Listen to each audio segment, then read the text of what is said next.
Hello and welcome to our session. My name is Andre Mutoni, and it's an absolute pleasure to share with you the next 45 minutes or so around how to create engaging experiences that combine both audio and visuals.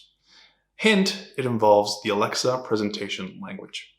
With me today is also Austin Bach and Arun Singh, as well as a list of other speakers that I won't be spoiling just yet. Without further ado, let's jump right into the content and get started. So what is APL? APL is a way to create multimodal experiences. Back when we had the first Echo Show and the Echo Spot, we had render templates, right? There was, I believe 6 templates that we could show. And they were very rigid. And there came about a need to have a more general purpose, flexible, and robust framework with which to create visual experiences that would adapt to different device aspect ratios and screen types. And therefore, APL was born. But notice the name Alexa Presentation Language and multimodal. What do we mean by multimodal? Involving more than one modality. A modality is a way with which you interact or perceive something. In the case of Alexa, skills were interacted with and perceived through voice in our ears. But APL brought about a new dimension, which was the dimension of visuals. You could see things. You could display information. And it was designed from the ground up to be as cross-device as possible. And work is still being done to ensure that it's going to be available in as many devices as possible. And thirdly, it allows you to create experiences that were simply just not possible with voice alone.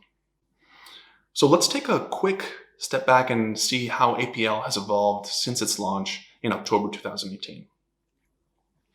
So we initially launched with APL 1.0 in beta.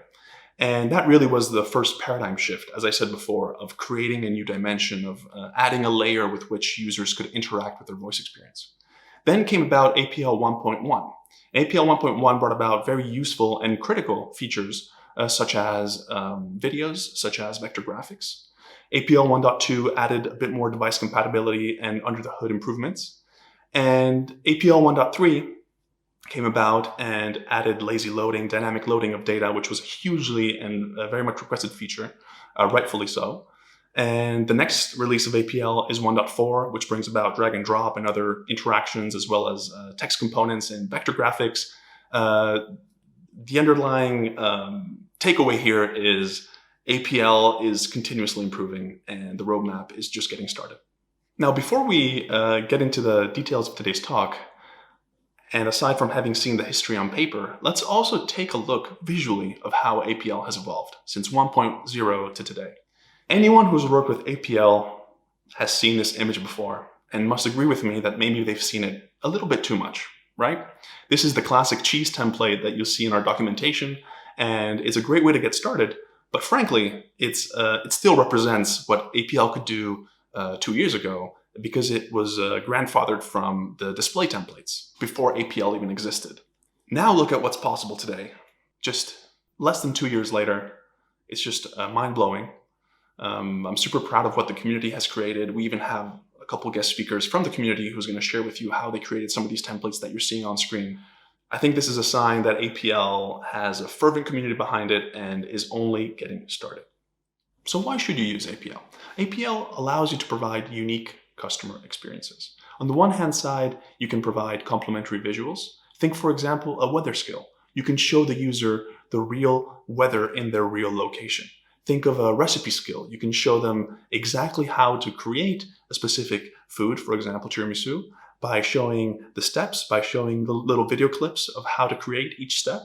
Not only that, but you can also simplify the voice interaction. Let's say you have 10 options. You can tell the user the top 2 or 3 options and offload the rest to the screen. This makes your voice experience smoother and more user-friendly. It also allows you to do things that voice alone cannot. Let's take the simple example of a video. I can only explain to you so much what a video contains, but really the best thing to do would just to let you see it. And APL allows you to do that. And in so doing, just creates an overall more immersive experience. I'd also like to share with you the pillars that the APL, that the team working on APL has as guiding principles. The first one is reach. APL is designed to be available in as many devices as possible. Rest assured that APL is created in the way that it's created specifically so that it can run on devices low on resources where maybe a fully fledged HTML5 environment is not able to run on. The second thing is richness. Of course, it's good to have a language that's available in as many devices as possible, but it's also important to have features available to create experiences both on the customer side as well as on the developer side so that that language is useful. And we'll see what progress we've made there. And thirdly is ease of use. Developing with a language really creates an intimate relationship from the developer to the language and ultimately the user experience. And by making it as easy to use as possible and as developer friendly as possible, you are not only improving the developer experience, but helping them create better experiences as a consequence. So where are we now with APL? Well, there's tens of millions of Alexa-enabled devices with screens, and APL allows you to make use of them. There's been 86 new features launched in the last 18 months, showing you how rich of a roadmap we have, and trust me, how rich of a roadmap we have coming up. And thirdly, we've seen that skills using APL data has shown that they're a lot more engaging than voice-only experiences because of the things that we discussed previously, which is to add another layer to provide unique customer experiences. However, the critical point here is APL is not just for visuals.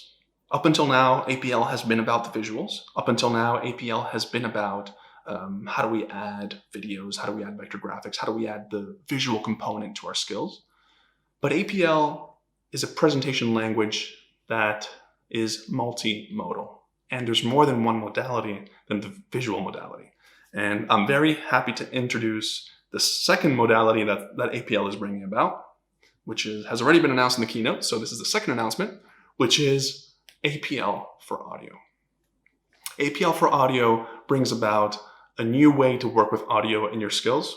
For example, being able to feed in high fidelity audio. For example, being able to mix and match parallel tracks on the fly with effects, fade in, fade out. It's just going to revolutionize the way that you work with audio in your skills. Trust me.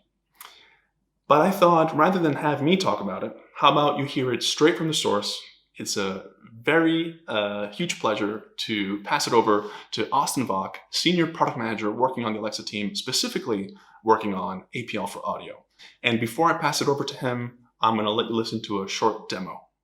Great. All right, let's go. Hey there. Good to see you again. Let me know what you'd like to see. A dog, a cat, or something from the rare collection? Thanks, Tim.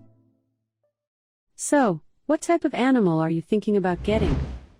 Thanks, Andrea. Hi all, I'm Austin. I'm excited to be with you to tell you all about APL for audio and the great things that it can do.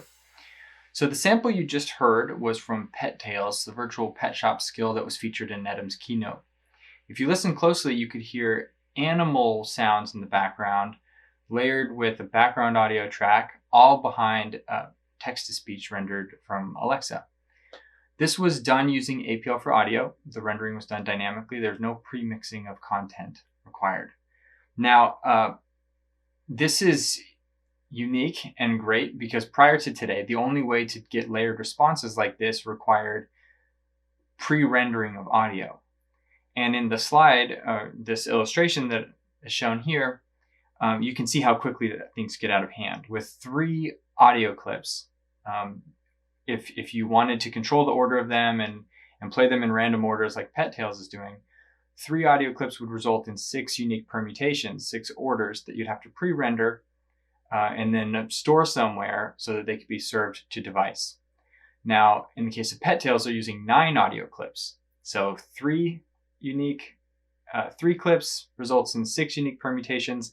9, if you know anything about math, things can get crazy really quick. 9 unique audio clips results in 360,000 permutations. It's still mind-blowing to me how quickly that grows. So if you think about pre-rendering 360,000 unique assets, it's very difficult, and most developers would probably choose to just reduce the variety in the skill, go with something more basic to keep things simple.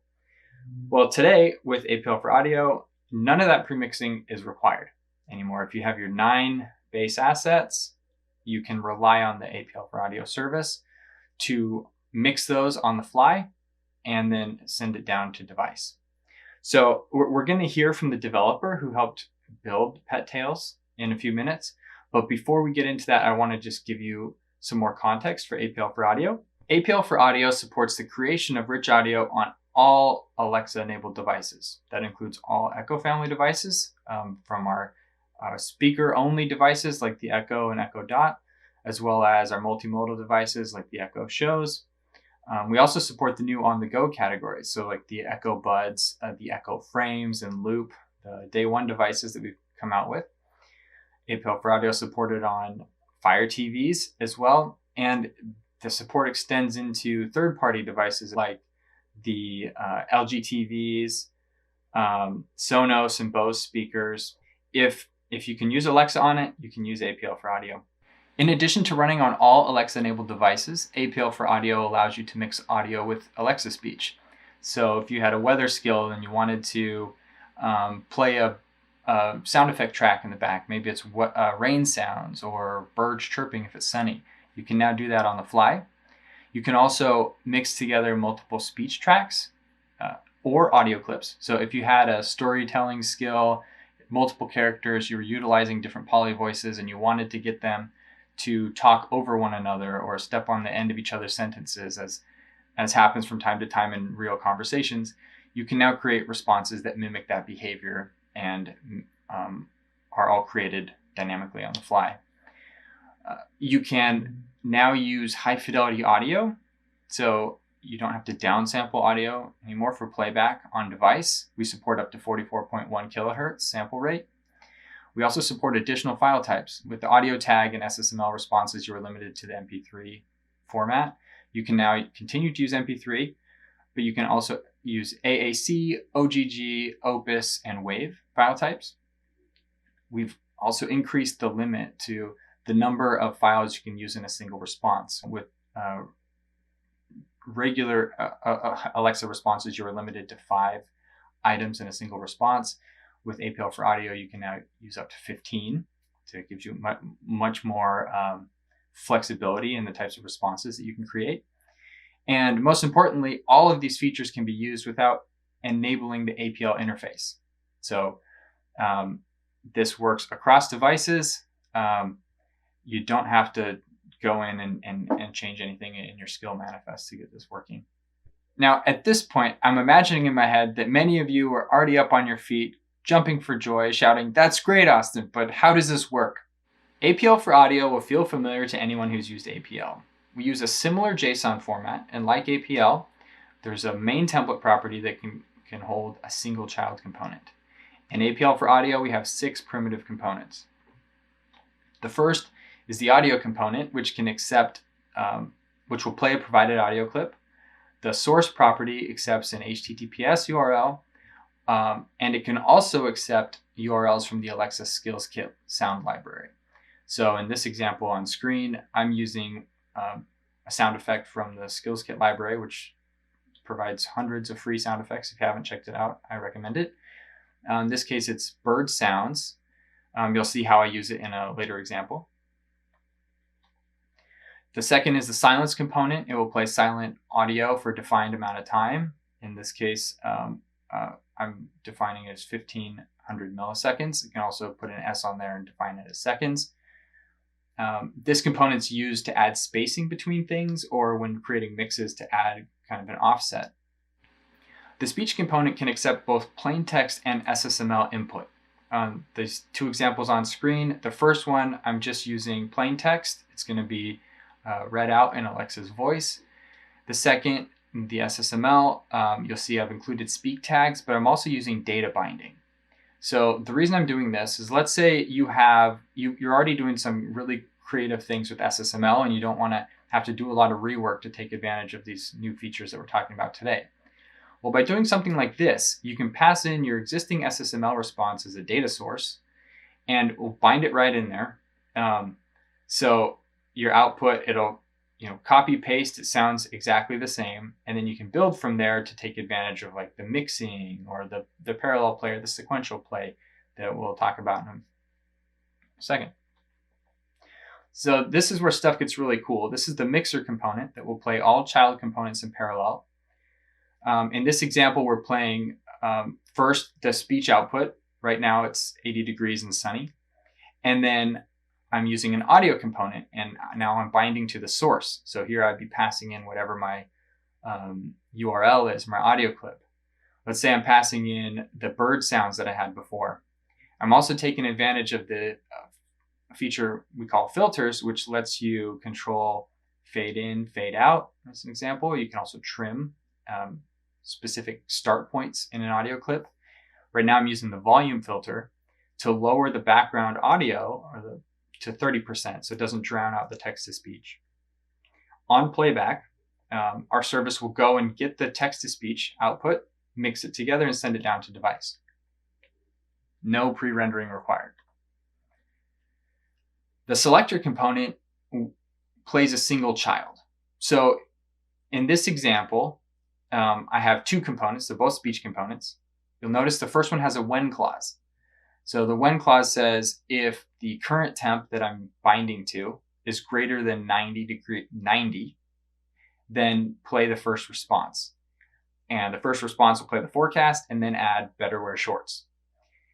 If that doesn't evaluate to true, the selector component will just look at the next item and see if that evaluates to true. If yes, it will play. You'll notice that the second one doesn't include a when clause. In that case, it evaluates to true and it will play.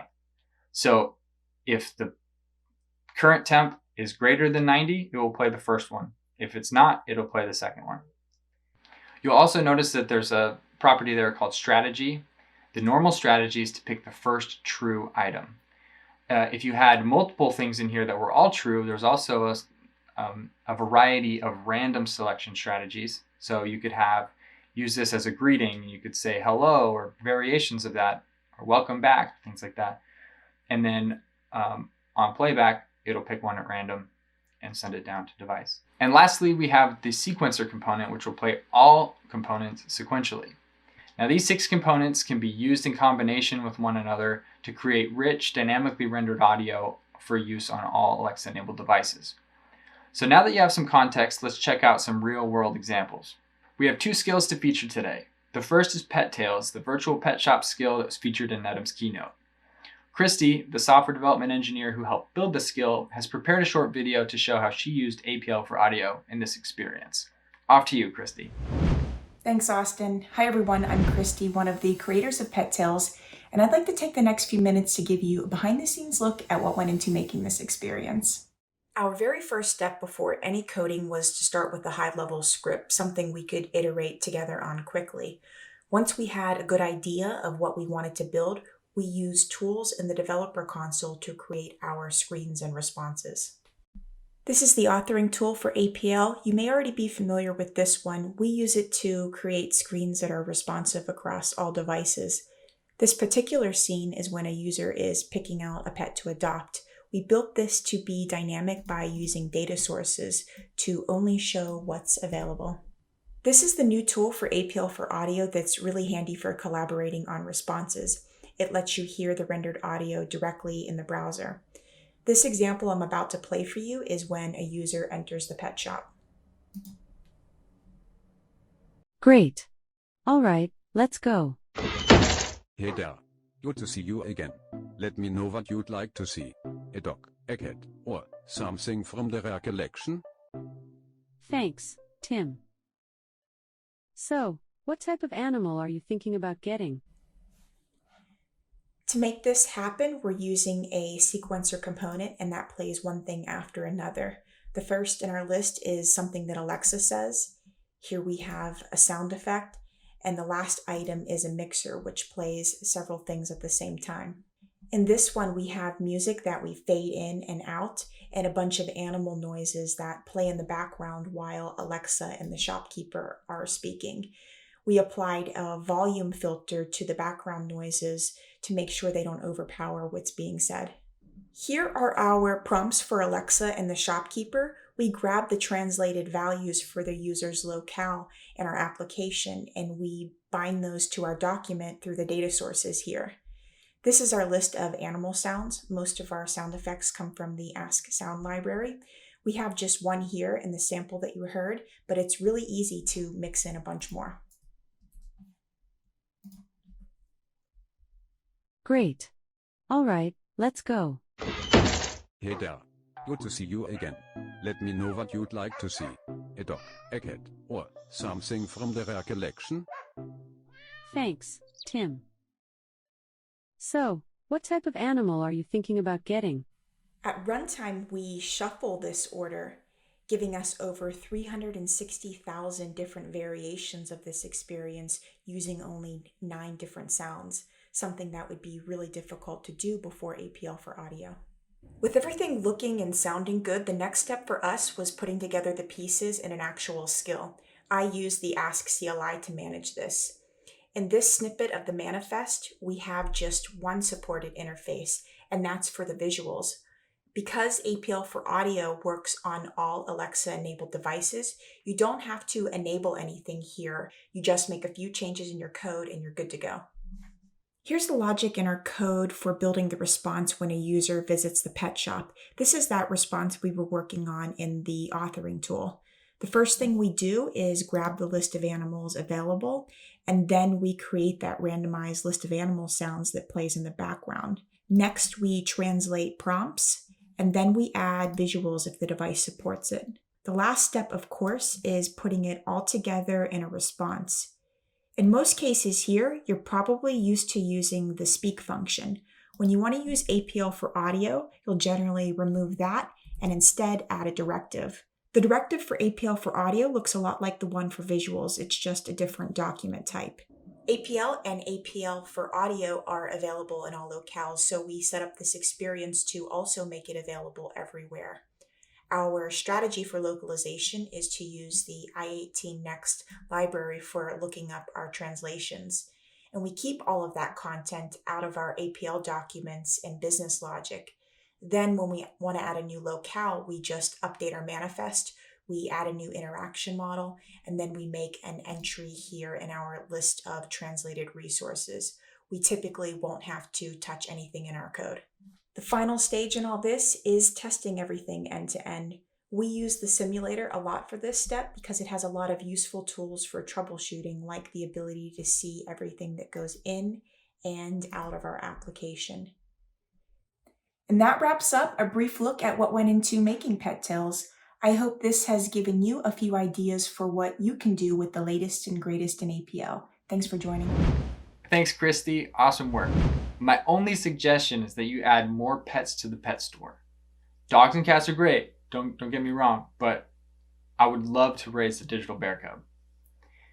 If anyone's interested in learning more about the Pet Tales skill, please see the APL for Audio launch blog, where we provide links to enable the skill and also to download the code. If you'd like to learn more about APL for Audio, please read the tech docs and check out the sample skill up on GitHub. Links to both will be provided at the end of this presentation and in the launch announcement blog. I can't wait to see what you all build when you get your hands on these features. I'm on Twitter at AustinVox, so please reach out, share your feedback, tell me what you're working on. Can't wait to hear from you. Over to you, Arun. Well, thanks, Austin. They asked me to give the cup a little cameo. I think I might have gone a bit too far. My name is Arun, and I'm excited to talk to you about APL for visuals today and the great momentum we picked up in that area. So let's get started. We've known for a while that customers appreciate having visuals accompany their Alexa interactions on devices that have screens. And since we launched at the end of 2018, scarcely a year and a half ago, we've really doubled down on that. Today, APL is available on LG TVs, Samsung TVs, Lenovo tablets, PCs, and the full line of Facebook Portal devices. That's in addition to Echo Shows, Fire TVs, and Fire tablets. So there are millions of devices now where customers can experience APL-based multimodal skills. And whenever we go to one of these devices, we also make sure that we take the input modalities of these devices into account. So mice and keyboards with PCs, remote controls with TVs, and of course, touchscreens for smart displays. So we're everywhere. We're making your lives easier. All of that is supported in APL now. The other thing we've been working on very hard is responsive templates. And they're a way of making APL easier to get into. Now, APL is a new UI framework, and there is a learning curve. But responsive templates make it much easier, because what you can effectively do is drop a responsive template for a list or a detail view, which we just launched, into your APL document, add some data, and you're ready to go. The wonderful thing about responsive templates is that we make sure that they look great on every device. So whether it's an Echo Spot or Echo Show or Fire TV, the list template will look great. We'll make sure of that. And as we add new devices, we also make the responsive templates better. This is all based on Alexa design system, which is expressed through responsive templates and responsive components like headers and footers and what have you. The next thing I want to talk to you about is animations. We've seen skill developers take on animations in APL since we launched it in July last year. And we've also seen high engagement from customers with skills that add animations. Now, what you're seeing on the screen right now is a set of animations that a developer in our developer community, an Alexa champion, Arjun Ganeshan, built. And he's made it really, really easy to incorporate animations in your skills. And he's made it open source. Right down there, you'll see his GitHub repo where you can go get an APL package that has over 80 animations. But I'm going to do you one better than just tell you about these and show you a quick demo of how to add animations to your skill. So for this demo, I went into my skill console, opened the display tab, and opened up one of my one of my APL templates called Alexa Skill Reviews. First thing I do is I add an import to bring in Arjun's APL package, which I'm hosting on my own S3 bucket. And then once I've added that, I have access to those 80 plus animations that Arjun's gone and built. Now, once I've done that, I've got to actually attach animations to one of my items. So I'm just presenting a horizontal list here using the Alexa image list item component. And I just add a fade in animation here. And that's it. It's right there. And now I don't want all the images to fade in at one go. I want them to show up one by one. So what I'm going to do is I'm going to add a little delay.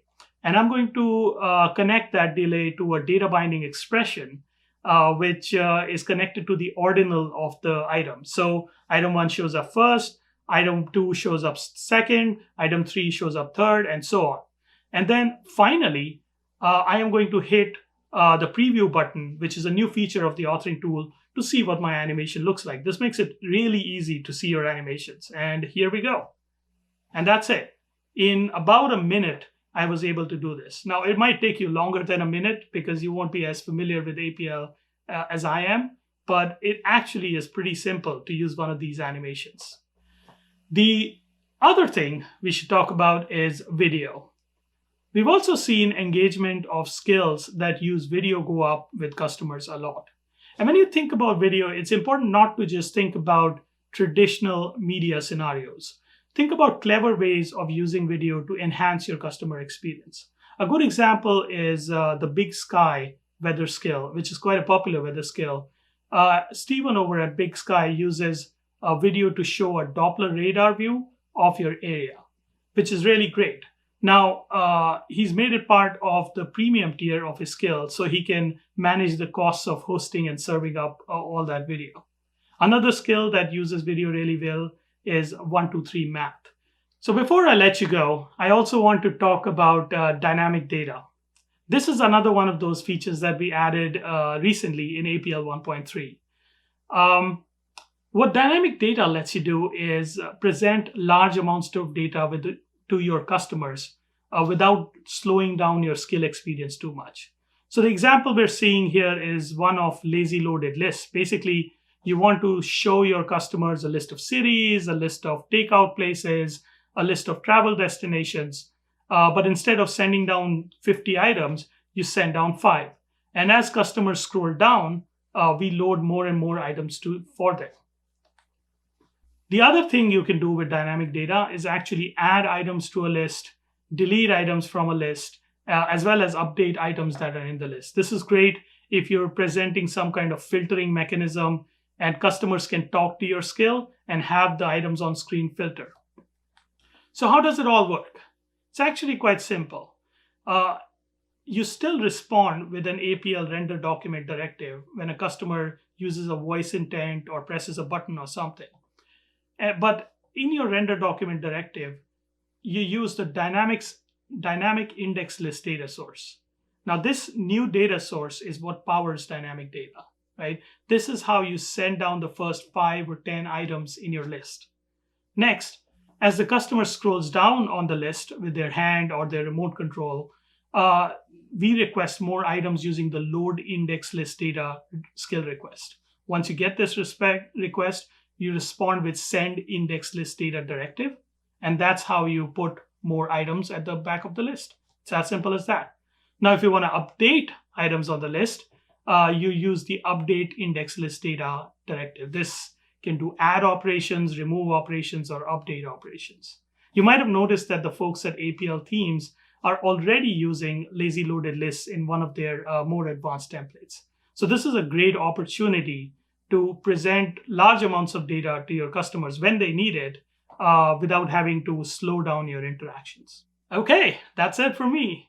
We are very excited to see what you'll do with APL for audio as well as these new visual features. My name is Arun, and my Twitter handle is @ArunTalksTech. I'm looking forward to any questions, any feedback you might have. Next, Andrea's back to close out on the session. Thanks, Arun. And I'm back just in time to close the session. I hope this has been useful to you. And I just want to have a couple closing remarks just to recap what we've looked at and leave you with a couple resources. So first things first, APL for audio. I'm so excited for it. I really hope you are too. I hope you play around with it. I hope you try it out. Anyone who works with audio will appreciate this new feature. Secondly, APL is still growing, has a huge roadmap ahead, but really the way that you can stretch its bounds is by using it in a non-conventional manner. APL themes also said this, try and stretch it as far as possible. Try and make it work for you in the ways that it was not even meant to be used for, and explore uncharted territory. However, rest assured, on our side, we're doing everything we can to add more and more features to make it as useful as possible. And if you have feature ideas, please make them known on alexa.uservoice.com. And now I'll leave you with a couple resources. The first one being the blog post dedicated to the APL for audio launch, where you're going to have a lot more detail and are able to dive deeper into this new absolutely amazing feature. Secondly is the documentation page for the Alexa presentation language, where you'll have all the new features and you'll have all the resources required to get started. And if you need anything or you want to reach out to the team, you can always do so through alexa.design/contact us.